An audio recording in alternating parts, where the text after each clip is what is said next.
வணக்கம். நான் இன்னைக்கு என்ன பண்ண போகிறேன்னா அரிசி உப்புமா எப்படி பண்ணுறதுன்னு காமிக்க போகிறேன்.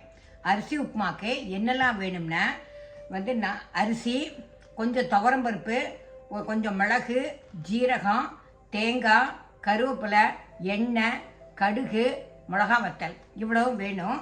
நான் என்ன பண்ணியிருக்கேன்னா இந்த அரிசியை ஒரு 10 நிமிஷம் தண்ணியை அரிசி உப்புமா பண்ணுறதுக்கு என்னெல்லாம் வேணும்னா அரிசி, ஒரே 1 ஸ்பூன் துவரம்பருப்பு, அதுக்கப்புறம் கொஞ்சம் 1 ஸ்பூன் ஜீரகம், ஒரு 7-8 மிளகு, அதுக்கப்புறம் கருவேப்பிலை, தேங்காய், எண்ணெய், கடுகு, மிளகா வத்தல், தண்ணி இவ்வளோ தான் வேணும். சரியா? அது இப்போ நான் இதை மிக்சியில் முதல்ல அரைக்க போகிறேன். ரொம்ப ரவையாக இருக்கக்கூடாது, ரொம்ப நைஸாகவும் இருக்கக்கூடாது, கொஞ்சம் கரகரன்னு இருக்கிறாப்புல அரைக்கணும். ரொம்ப கரகரன்னு இருந்தால் வேகிறதுக்கு நேரம் ஆகும். நான் இப்போ மிக்சியில் அந்த அரிசியை போட போகிறேன். அரிசி, துவரம்பருப்பு, மிளகெல்லாம் இருக்க பற்றியெல்லாம் அதை மிக்சியில் போட்டு அரைக்க போகிறேன்.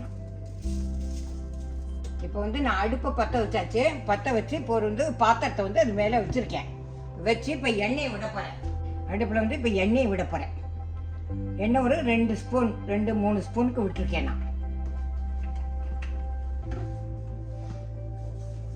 நான் இப்போ எண்ணெய் காஞ்சிட்டு அதில் நான் கடுகு போட்டிருக்கேன். 1 ஸ்பூன் கடுகு போட்டிருக்கேன்.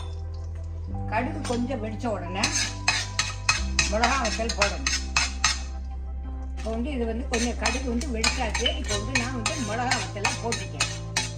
மிளகா வத்தலை 2 இது வதக்கிட்டும் அதில் நான் இப்போ மிளகா வத்தல் போட்டு அதோட போட்டு கருவேப்பிலையே போட்டுருக்கேன்.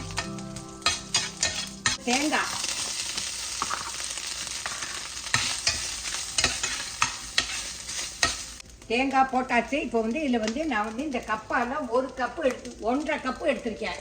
1 கப்புக்கு 3 டம்ளர் ஜலம். 1 கப்புக்கு 3 டம்ளர் ஜலம். நான் 1.5 கப்பு எடுத்ததுனால நான் 4.5 கப்பு ஜலம் வச்சுருக்கேன். அதை இதில் விட போகிறேன்.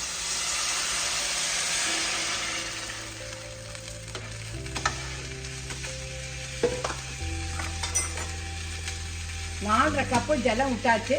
ஜலம் விட்ட உடனே நான் அப்படியே உப்பு இந்த இதில் சொல்ல மறந்து போயிட்டேன். இதில் உப்பு போடணும். உப்பு பார்த்து போட்டுக்கோங்க. நான் கொஞ்சம் கையால் தான் எடுத்து போடுறேன். பார்த்து போட்டுக்கோங்க நீங்கள். இப்போ இது கொதிக்கட்டு. நல்லா கொதித்த உடனே தான் இந்த ரவை நம்ம அரைச்சி வச்சுருக்கோம் இல்லையா, அந்த ரவையை போடணும்.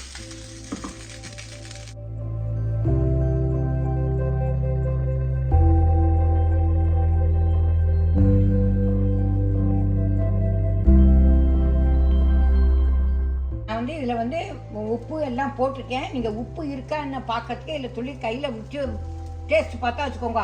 உப்பு சரியாக இருக்கா என்னன்னு தெரியும். உப்பு வேணுன்னா கூட அப்போ போட்டுக்கலாம். இப்போ இந்த அரிசியை அரைச்சி வச்சுருக்கேன் இல்லையா, அதை இதில் போட்டு கிளறணும்.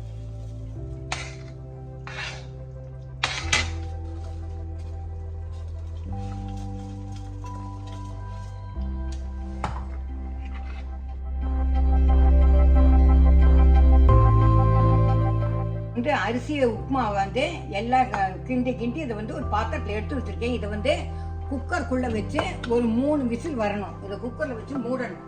இப்போ குக்கரை மூடிட்டு 3 விசில் வரணும். அதுக்கு முதல்ல ஸ்டீம் வரட்டும், அப்புறம் நான் விசில் போடுறேன். இப்போ 2 விசில் வந்தாச்சு. 3 விசில் வந்தவுடனே இதை அணைச்சிடணும். இதை ஆறுனதுக்கப்புறம் திறந்ததுக்கப்புறம் உப்புமா எப்படி இருக்குன்னு காமிக்கிறேன்.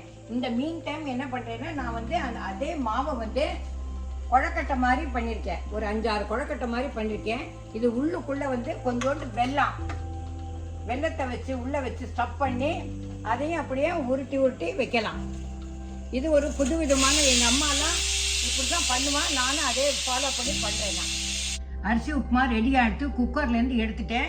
இப்போ லாஸ்ட்டில் மேலாப்பில் ஒரு 2 ஸ்பூன் நெய் விட்டேன்னா கொஞ்சம் நல்லா டேஸ்ட்டாக இருக்கும். இந்த சூடாக இருக்கிறதே விட்டால் தான் நெய் இலக்கிட்டு நல்லா இருக்கும். இந்த மாவையே நான் கொழக்கட்டை, அதாவது இந்த மாவை உருட்டிட்டும் உள்ளுக்குள்ளே வெல்லத்தை வச்சு பிடிச்சிருக்கேன். இது வெள்ளை கொழக்கட்டைன்னு சொல்லலாம். அது தேங்காய் கொழக்கட்டையில் இது அரிசியோட கொழக்கட்டை. அதனால் இது குக்கரில் அப்படியே வச்சுட்டு ஒரு 5-6 பண்ணியிருக்கேன். இது வெந்ததுக்கப்புறம் அதையும் காமிக்கிறேன். அரிசி உப்புமா ரெடி பண்ணி வச்சுட்டேன். இப்போ அந்த மாவையை கொழக்கட்டை மாதிரி உருட்டி உள்ளுக்குள்ளே வெல்லம் வச்சு இதை ஆவியில் வச்சு எடுத்து அதையும் எடுத்து வச்சுருக்கேன். இதுக்கு வந்து தொட்டுக்கிறதுக்கு வந்து சட்னி ரொம்ப நல்லா இருக்கும். சட்னி நான் முன்னாடியே போட்டிருக்கேன் எப்படி பண்ணணுங்கிறதுக்கு. அந்த சட்னியும் இதில் வச்சுருக்கேன். நீங்கள் சாப்பிட்டு பார்த்துட்டோ லைக் பண்ணுங்க, ஷேர் பண்ணுங்க, சப்ஸ்கிரைப் பண்ணுங்க. அதோட டேஸ்ட் எப்படி இருங்கிறதுக்கு எனக்கு கமெண்ட் பண்ணுங்க. உங்களோட பதிலை ஆவலோடு எதிர்பார்த்துருக்கேன். Tata, bye bye.